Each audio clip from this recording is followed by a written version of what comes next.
So they hear the story about the phones and they ask Rod for his phone. Take his phone, they look at it, and in the phone, in a folder, because it's an iPhone, they find photos of Morgan naked. That looks like she did not know that he was taking those photos. He also had screenshots from Morgan's phone of conversations that she was having with another man. I knew it. I guess they go back to Morgan. They ask her, hey, do you know of these photos? Like, were these taken with your consent?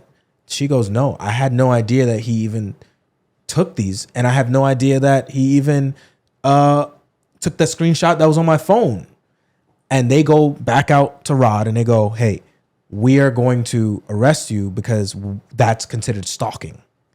And she had no idea that you were doing this.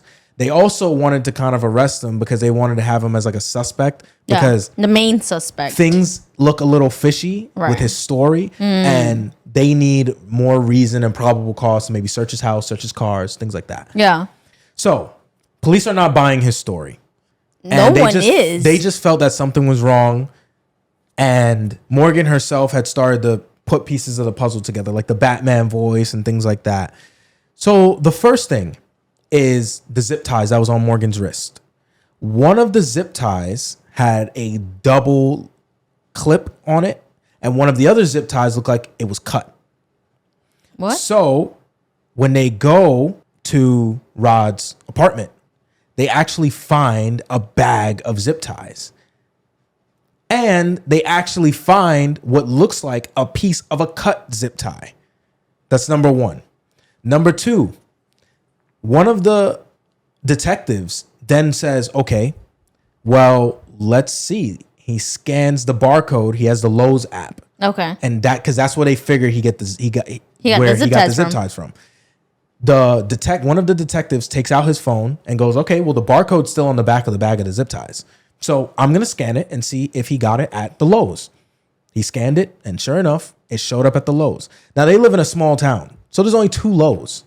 So they just go to the Lowe's and they say, hey, can we see the security footage from this particular day, right? Or let's just see if we see him.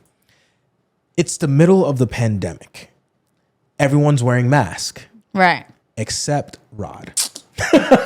They catch Rod on security footage in the middle of a pandemic with no mask on, where everyone else has a mask, in damn near 1080p, buying the zip ties. The next piece of evidence is they go, okay, we found this cut piece of zip tie, and here's the cut piece that looks like it was on Morgan's wrist. They matched that up. Matches perfectly. It matched perfectly. So now they go, okay, we have the zip ties, we have that. Then they look at the security footage from his apartment. His apartment showed him coming back into the house shortly after midnight, being very frantic. Like he looked like he was like in a rush. Then he leaves a few minutes later. He has on completely different clothes, and he's the clothes that he showed up to Morgan's house in to rescue her.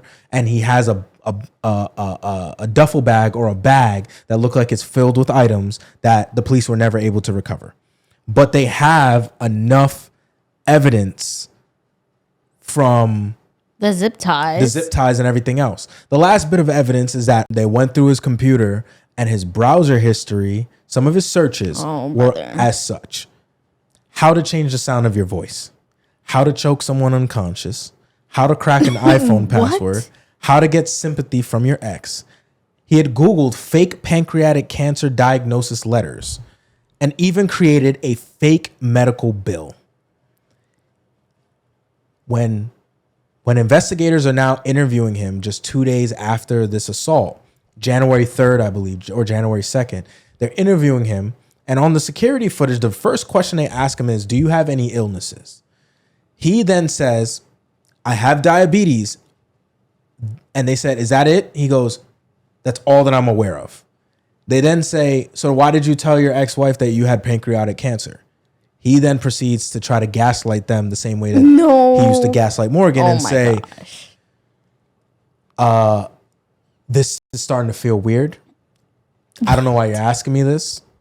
This feels like a setup. I don't want to talk to you guys anymore. All those types of things. Of course it feels like a setup. You set yourself up.